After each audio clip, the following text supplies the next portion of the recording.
Welcome to the Clicks and Giggles podcast. This is your host, Jordan Rockwell Perry, here today to talk about something that I am almost as qualified to talk about as I am marketing.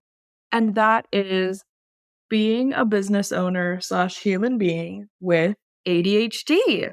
So without further ado, let's just freaking get into it. So how long have I had ADHD? The first time a doctor told me I had it was after a car accident when I was like 21 or 22, before I could like go to the grocery store without a list, get all my stuff, whatever, do my thing. And after that, I just felt kind of like just squirrely and scattered. And so I didn't really do much about it after that. And now I'm 34. So that was like 12 years ago.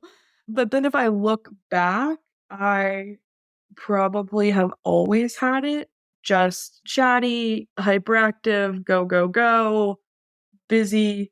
I believe that a lot of entrepreneurs have it, but that's anecdotal. I don't know if that's scientific. Anywho, looking back on my life, I'm like, you have had this for a while. So I have not always thrived with it. I think that I, at times, have treated it like an enemy when really it can be a superpower.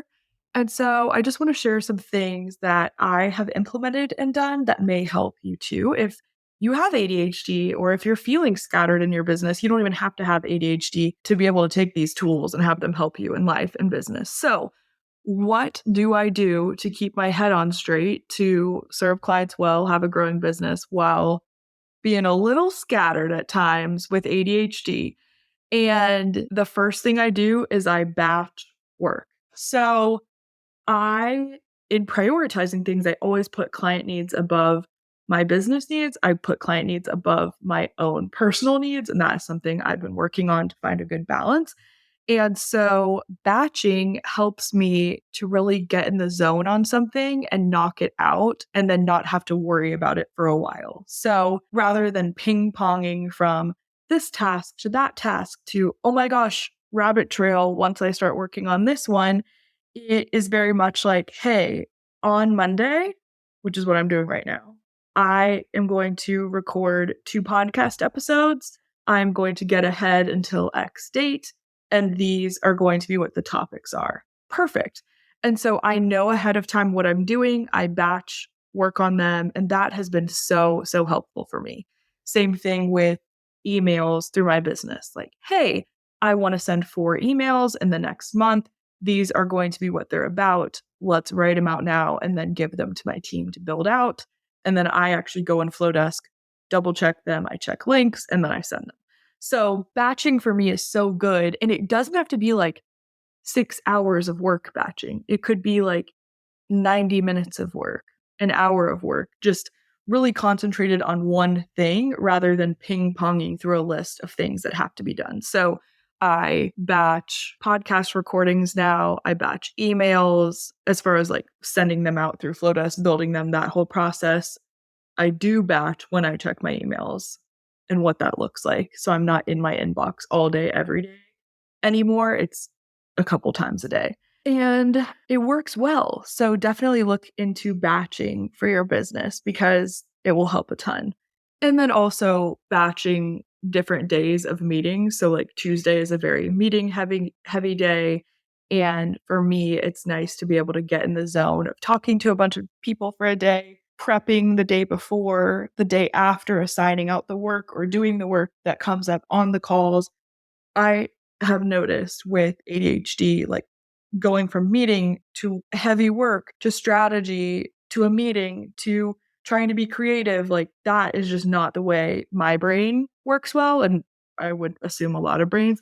So now that I have my own business, I can set the hours I want to work at. I can change my Calendly link around to be able to take calls different days and see what that looks like. For me, that has helped a ton. So batching, and with my schedule, it looks like Monday is very admin heavy in my business. Tuesday is long day of calls. I mean, till sometimes 7 or 8 p.m. just because I have clients on the other coast. Just depends on their needs. Then Wednesday will be overflow day of calls. So someone couldn't get in, there's something we need to talk about. It's also a day I do calls with people on my team. I do calls when I'm working in the business on Wednesday so that my strategy brain is less on clients that day because I've already met with them the day before and it is more on my business. Then Thursday is like a get-ish done day, looking at things that have been assigned, double checking if we're doing graphics or ads, it's double checking them with the clients, doing another version, getting at my team everything they need. And then Friday is really personal day, catch up overflow day if anything comes up. But batching those meetings, I mean, by the end of the day, Tuesday, I'm freaking tired. And it has been so, so good for the business, for my clients, and just to keep everything humming. So try that. Maybe try batching meetings one day and leaving some white space to batch podcasts, write a bunch of emails, and see how that helps you rather than flipping your brain on and off to different tasks. Another thing I love, which incentivizes me to batch things and to get things done, is a poll. And you've probably heard me talk about it before. I've had Coach Amber be on the podcast now at least twice, and we've talked about them. She came up with it and trademarked it. And a poll is when you are pairing something. This definition doesn't do it justice. Something terrible with something great. Here's a poll right now. I did not want to record this right now, but it was on my schedule to batch. And as I was recording the podcast episode before this today, Factor meals got delivered outside my door. And I see it. My office is near the front door. I'm like, ooh, I am going to record this next podcast and then open the Factor meals, have a late lunch, and put the rest away. And so for me, my pull is a delicious Factor meal rather than just protein bar or shake or something this afternoon. So that could be a pull. Simple, like yummy meal, get these podcasts done that I could have put off in the future. Another pull for me is going to a coffee shop, getting a beautiful cup of tea, sitting, enjoying, and doing some work that I don't necessarily want to do that day, but it needs to get done. Or looking at like what I've been putting off and doing it in a different place, like a coffee shop or fun restaurant where I can enjoy a yummy meal while working. Polls help a ton.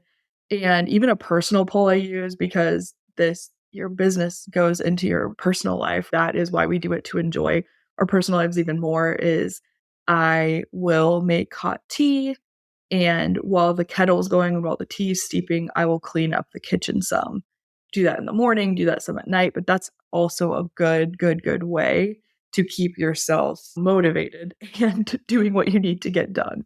I feel like gamifying life is a lot of what ADHDers do to just keep in the freaking zone. Another thing that I keep with me like at all times, and it would, if you looked at it on my phone, you'd be like, what the heck? I think I have like 1,500 notes on my phone, is a notepad. And so something that I have noticed, and then in talking to other people, them too, is like, if they don't see something, it doesn't exist. Even like with my closet, I've noticed like I will shop more if I'm not looking at the clothes in my closet. What do I already have? I'll just be like, oh yeah, I need this. Oh, that would be nice. Versus like going in my closet, what do I have? Even with shoes, I just got a new shoe rack to put next to my bed so that I could see the shoes I have, pop them on in the morning and like hop to it and get productive. And so with that notepad and having the written out plan in front of me, it just keeps me humming along. My team uses Asana. We've talked about this before. Love it for tasks, love it for projects. Everything that is on my notepad right now next to me, and I have like just a yellow legal pad, it's already in Asana. So it is there. But there's something for me about having it right next to me on my desk and being able to check it off or make a note next to it or use it as something to like I went in and messaged my graphic designer about something today because I have on my list version 2, revisions of version 1 to get client revision version 2 this week. So it just keeps it super top of mind for me. So even if you're using some tech system, you may have to still see it in front of you, and that is okay. Just make sure it's still in the system for your whole team to access, or else your team's going to be like, what are you working on? So next to me, I have a couple ad campaigns we're working on. I have notes for a client I want to send them before we meet. I have DMs, follow-ups written down. I have something that we need to test, and just seeing it keeps it so top of mind for me. And then I make a little space on there too for personal things that come up as I'm thinking of them to just keep them top of mind. So sometimes if you're realizing like, hey, I love digital, but I still need to see it, try the notepad and see how that works for you. I also have one obviously on my phone, like I was saying, that I'll put things into it and then I'll just transfer it on this sheet. What I have also started doing is instead of a daily notepad, I write things for the whole week.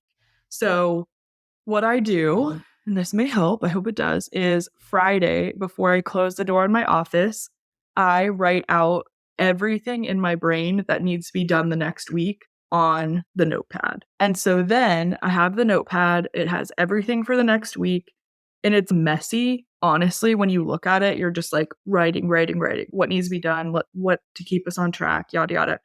And that way, I come in my office Sunday night and I look at that list. I see if anything's changed in my mind of priorities. I check my inbox, especially if a client has just signed. We just had a new client sign Friday.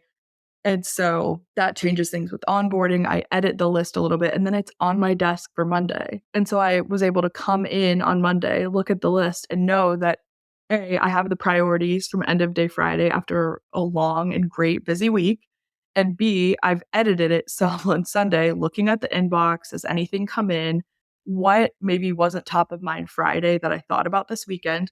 And then you just come in Monday and you freaking go. You can have your team add it in Asana or whatever project management system you use. But I mean, my weeks are dramatically better when I do that. And that kind of goes into planning too, is like taking this visual of what is on the radar and it will just keep you focused and dialed in. And so we have batching, we have polls, we have the notepad, which then goes in to planning. And I would say the fifth one is going to be grace. Give yourself grace as you navigate this and as you navigate what systems work and don't work for you. I have been in Asana, ClickUp, Trello, back to Asana. And now I'm like, oh my gosh, I'm a diehard Asana girl. I love it. We have templates built out. Everything is perfect. And I had to have this trial and error because it may not work the first time. And also, if someone is helping build it out for you who doesn't think the way you do, they're building it out how it would work for them and their team or a team they've seen before. And so I'm thankful that when Riz, who I work with, built it out, I was able to go through it with her and be like, hey, I love this beautiful build out we had before, and I love this and that. And a coach at the time had given me her SOPs and her templates for ClickUp. And I'm like, this just isn't working for me. And so we were able to spend time really refining and figuring out what was working and what wasn't. And a big part of it is like, I need to see a master plan of everything that's going on so that I can stay dialed into each client to what's happening versus all these separate dashboards and all this good stuff. And so we were able to change it and it has been so, so good. And so that grace for yourself and like to ask your team and say, hey, or to bring in an expert who's like, hey, I've worked with people who are neurodivergent. This is what I've seen work. Let's try this. Let's tweak things. Like you are allowed to iterate. You're allowed to be like, I don't like this and I don't know why, but I'm going to tinker around and figure out why. And then once you do make those changes and it's freaking great. So definitely the last thing is give yourself grace because if your brain is wired differently, like you're going to need that grace just to spend more time in the systems and say, this works, this doesn't work, and all that good stuff. And I would say a lot of it is trial and error of what systems are going to work best for me. But now in my business, it's that notepad that's with me. It's also making sure that's in Asana and just really combing through it to be like, all right, am I meeting every client's needs this week? Where are we at? Where do we need to be? And just having it front and center. So if you're similar in that way, try the notepad and let me know what you think too. And I'll add an additional one, which is medicine. I don't know how you feel about medicine. I'm married to a pharmacist, and even I've gone back and forth on being apprehensive about medicine for my ADHD, but I'll say in the last month or so, I went back on Adderall and it has made such a world of difference. I'm not a doctor, not giving medical advice here, but I am saying if your brain is feeling a little bit more jumbled with all the inputs and to-dos and you feel scattered at times, this could really help you. And so this is me being very transparent and vulnerable in saying this, but that is something that I've added into the mix. I had been prescribed it before, didn't really want to take it, and then had some really good conversations with my husband, who's a pharmacist. And he was like, hey, I really, really think this is going to help you. This is what it's made for. And we have seen just such a freaking world of difference with that too. And I was still using all of these different, what would you say, holistic approaches before going back on Adderall. And I'm still using them now. It's just my brain's a little less jumbled, and that's okay. So I want to encourage you in this. One little easy takeaway that you could do this week is start the notepad, figure out some ways you're going to batch your work, figure out some polls to keep you motivated, and go look at Coach Amber B's Instagram because she talks about them from time to time in way more detail than I could. And then change your space up and your location with your poll and be like, I'm going to go work here and I'm going to get this and this done. And just knowing what you're going to get done and doing it in a new environment is such a freaking game changer. So I hope this helps you. Please message me if it did. And I think anyone can obviously benefit from a good notepad and keeping things top of mind. But the other things may be a little more niche for the listeners. But share this with someone you know who is in business and has ADHD. And please let me know how it helped you. I love getting to chat with you in the DMs. Launch with Jordan on Instagram. And I am going to go get my Factor meal now. I hope you have a great day, and I cannot wait until our paths cross again on the podcast.